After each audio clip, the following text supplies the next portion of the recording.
नमस्कार दोस्तों हाल ही में सुप्रीम कोर्ट सबरीमाला मंदिर को लेकर जो विवाद है उस पर सुनवाई कर रहा था और इसमें आयु आधारित जो महिलाओं पर प्रतिबंध था जिसे सुप्रीम कोर्ट के द्वारा साल 2018 में ही एक बेंच के द्वारा आदेश दे करके उस आयु आधारित जो प्रतिबंध था उसे हटा दिया था। लेकिन अभी हाल ही में सुप्रीम कोर्ट महिलाओं के परमानेंट प्रवेश को लेकर के उस पर सुनवाई कर रहा था और उस पर अलग अलग याचिकाओं पर सुप्रीम कोर्ट के द्वारा हाल ही में इस पर सुनवाई की गई है। और सुनवाई के दौरान जो महिलाओं के प्रवेश है उस प्रवेश को लेकर के सुप्रीम कोर्ट के द्वारा कुछ फैसले दिए गए हैं। इसके अलावा सुप्रीम कोर्ट इस पर देख रहा है कि इसमें महिलाओं को प्रवेश किस आधार पर नहीं दिया जा रहा है और इसमें जो धार्मिक स्वतंत्रता है आर्टिकल 25 के तहत जो मिलती है उसका कहीं ना कहीं इसमें उल्लंघन ना हो। इसके अलावा समानता का जो अधिकार है उसका उल्लंघन ना हो। तो सुप्रीम कोर्ट इसे कॉन्स्टिट्यूशनली देख रहा है, संवैधानिक रूप से देख रहा है। वो इसे धार्मिक दृष्टिकोण से नहीं देख रहा है कि इसमें महिलाओं को प्रवेश किस आधार पर नहीं दिया गया है, वो उसे संवैधानिक दृष्टिकोण से देख रहा है कि इसे किसी मंदिर में महिलाओं को प्रवेश ना देना कहाँ तक सही है। तो इन सब चीज़ों को सुप्रीम कोर्ट लेकर के सुनवाई कर रहा है। और अभी हाल ही में सुप्रीम कोर्ट सुनवाई के दौरान बताया गया है कि सबरीमाला मंदिर मामले को लेकर के केंद्र सरकार ने सुप्रीम कोर्ट को बताया कि मंदिर में प्रवेश का निर्णय है वो श्रद्धालुओं के अधिकारों के आधार पर होना चाहिए कि उसमें कोई श्रद्धालु उसमें प्रवेश कर सकेगा या नहीं कर सकेगा। वो अगर किसी और धर्म से संबंधित होगा तो उसमें वो प्रवेश नहीं करेगा। बाकी जिस धर्म का वो मंदिर है उस धर्म से संबंधित होगा तो वो उसमें प्रवेश करेगा। तो इस आधार पर केंद्र सरकार के द्वारा वहाँ पर दलील दी गई है। चलिए इनके बारे में थोड़ा विस्तार से समझते हैं। तो सुप्रीम कोर्ट की 9 जजों की जो बेंच है, संवैधानिक बेंच है, वो इस पर सुनवाई कर रही थी 7 अप्रैल 2026 को। और सबरीमाला मंदिर और अन्य धार्मिक जो स्थल है उन पर महिलाओं के प्रवेश से जुड़े संवैधानिक जो सवाल है उस पर सुनवाई की गई है। और इस पीठ की अध्यक्षता भारत के मुख्य न्यायाधीश CJI सूर्यकांत कर रहे थे और उनके साथ जो जस्टिस BV नगरत्ना है एंड इसके अलावा 7 अन्य जो न्यायाधीश हैं वो इस पीठ पर सुनवाई कर रहे थे। एंड इसके अलावा अदालत सीधे तौर पर 2018 के फैसले जिसने सभी उम्र की महिलाओं को प्रवेश की अनुमति दी थी की समीक्षा नहीं कर रही थी। इसके बजाय यह 7 बड़े कानूनी और संवैधानिक सवालों पर विचार कर रही थी। और इन सवालों में मुख्य रूप से धार्मिक स्वतंत्रता अनुच्छेद 25 और 26 और समानता के अधिकार जिसमें अनुच्छेद 14 के बीच टकराव और आवश्यक धार्मिक प्रथाओं की परिभाषा शामिल थी। यानी सुप्रीम कोर्ट जिस चीज़ पर देख रहा था उसमें धार्मिक स्वतंत्रता के अनुच्छेद 25 और 26, इसके अलावा जो समानता का अधिकार है वो जो अनुच्छेद 14 के तहत हमें मिलता है उसके बीच जो टकराव है, इसके अलावा जो आवश्यक जो धार्मिक प्रथा हैं उन पर सुप्रीम कोर्ट जो है उनकी परिभाषाओं को लेकर के सुनवाई कर रहा था कि आखिरकार महिलाओं को इसमें अनुमति क्यों नहीं दी जा रही है, उन्हें प्रवेश क्यों नहीं दिया जा रहा है। ये कहीं ना कहीं धार्मिक स्वतंत्रता है उसके अधिकार का हनन हो रहा है इसमें। और समानता का जो अधिकार है, जेंडर इक्वलिटी जो मिला हुआ है उसका कहीं ना कहीं ये अधिकार है। और इसके अलावा जिस प्रथाओं के आधार पर महिलाओं के प्रवेश को नकारा जा रहा है वो प्रथा लीगल है या नहीं है, इन सब चीज़ों पर सुप्रीम कोर्ट सुनवाई कर रहा था।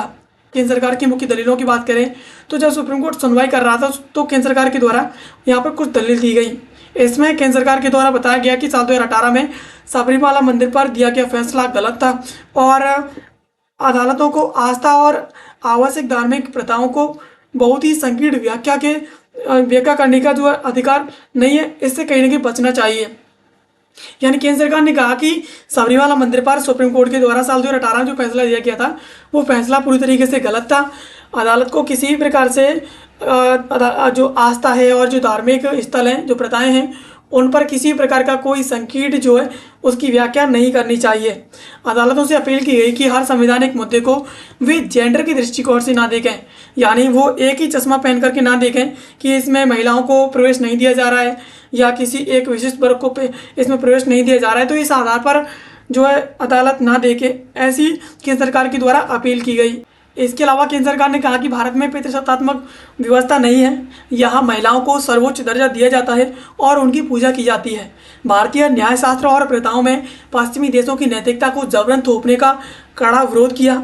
और केंद्र सरकार ने कहा कि संवैधानिक नैतिकता केवल एक भावना यानी कि एक सेंटीमेंट है, यह कोई ऐसा ठोस कानूनी सिद्धांत नहीं है जिस पर कानून या फिर सैकड़ों साल पुरानी धार्मिक प्रथा को परखा जाए। यानी केंद्र सरकार ने कहा कि संवैधानिक जो नैतिकता है उसके आधार पर जो है जो धार्मिक प्रथाएं हैं उन्हें सुप्रीम कोर्ट नहीं परख सकता कि संवैधानिक जो नैतिकता है। केंद्र सरकार के द्वारा कहा गया कि संवैधानिक नैतिकता सिर्फ एक भावना है, भावना से बढ़कर ये कुछ नहीं है, और अगर इसे इस आधार पर देखा जाएगा तो कहीं ना कहीं ये लोगों के साथ अन्याय करेगा। और इस आधार पर केंद्र सरकार के द्वारा सुप्रीम कोर्ट से हाल ही में दलील की गई है। इसके अलावा जो सबरीमाला मंदिर है उसमें महिलाओं के प्रवेश को लेकर के कड़ा विरोध किया गया और बताया गया कि जिन महिलाओं का मासिक धर्म आ रहा है उन महिलाओं को इसमें प्रवेश नहीं दिया जाएगा। यानी यहाँ पर ये जो गोला किया गया है उस महिला को इस प्रकार से हाईलाइट किया गया है कि इनका जो मेंस्ट्रुअल सर्कल है यानी मासिक धर्म है वो आ रहा है, तो इस आधार पर उस महिला को मंदिर में प्रवेश की अनुमति नहीं है कि वो सबरीमाला मंदिर में प्रवेश कर सके। तो सुप्रीम कोर्ट के जजों ने टिप्पणी की और कुछ सवाल किए, जिसमें जस्टिस बीवी नगरत्ना ने एक बहुत ही कड़ी जो टिप्पणी करते हुए कहा कि महिलाओं को महीने के कुछ दिनों जिसमें मासिक धर्म के कारण उन्हें अछूत नहीं माना जा सकता कि उनका मेंस्ट्रुअल सर्कल आ रहा है, मासिक धर्म आ रहा है, सिर्फ उस आधार पर उन्हें अछूत घोषित कर दिया जाए कि वो इस मंदिर में प्रवेश नहीं कर सकती।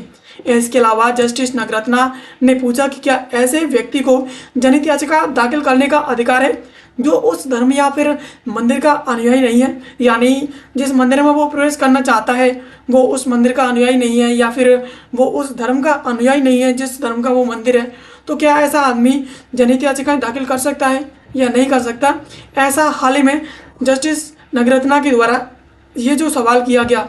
इसके अलावा उन्होंने कहा कि भगवान अयप्पा के किसी सच्चे भक्त ने शायद कभी इस प्रथा को चुनौती नहीं दी होती। अधिकार के सवाल पर सुप्रीम कोर्ट के जो मुख्य न्यायाधीश हैं सूर्यकांत, उन्होंने हस्तक्षेप करते हुए कहा कि यदि मामले को इस आधार पर खारिज करना होता तो इसे साल 2006 में ही खारिज कर दिया जाना चाहिए था।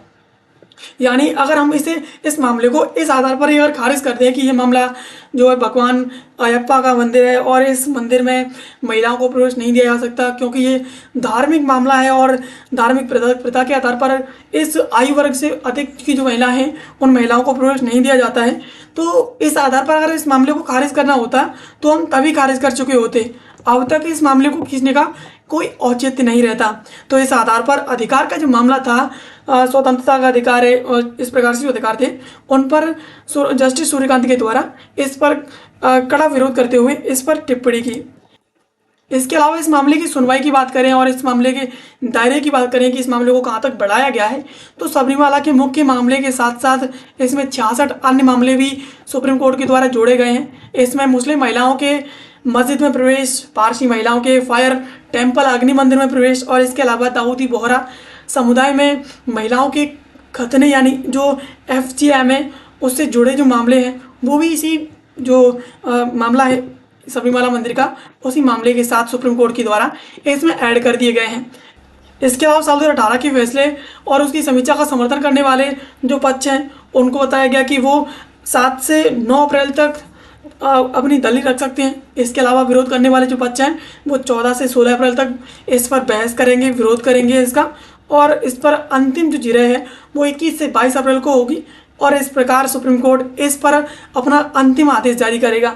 यानी पहले सुप्रीम कोर्ट देखेगा कि इस मामले का समर्थन करने वाले कितने लोग हैं, दलील कितने लोगों के द्वारा दी गई है, इसके अलावा इसका विरोध किस प्रकार से कितने लोग कर रहे हैं, और इस आधार पर सुप्रीम कोर्ट अपना पूरा निर्णय इस पर लेगा और निर्णय लेकर के महिलाओं के प्रवेश को लेकर के सुप्रीम कोर्ट अपना पक्ष रखेगा और पूरी तरीके से इस पर एक फैसला देगा। और हाल ही में सुप्रीम कोर्ट के द्वारा ये जो मामला था उस पर सुनवाई करते हुए सुप्रीम कोर्ट के द्वारा इस पर केंद्र सरकार से और जिन पक्षों के द्वारा इसका विरोध किया गया है उनसे ये डायरेक्ट सवाल किए गए कि क्या महिलाओं को सिर्फ इन छोटे छोटे आधारों पर अनुमति नहीं दी जा सकती कि वो मंदिरों में प्रवेश नहीं कर सकती। तो इस प्रकार से सुप्रीम कोर्ट के द्वारा इस मामले पर जो है अपने फैसले लिए गए हैं। तो दोस्तों ये थी खबर जिसको आज की इस वीडियो हमने समझा। ऐसे वीडियोस के लिए आप हमें सब्सक्राइब कर लीजिए। मिलते हैं किसी अगले वीडियो में किसी नए और महत्वपूर्ण टॉपिक के साथ। तब तक के लिए आप सभी का बहुत बहुत धन्यवाद।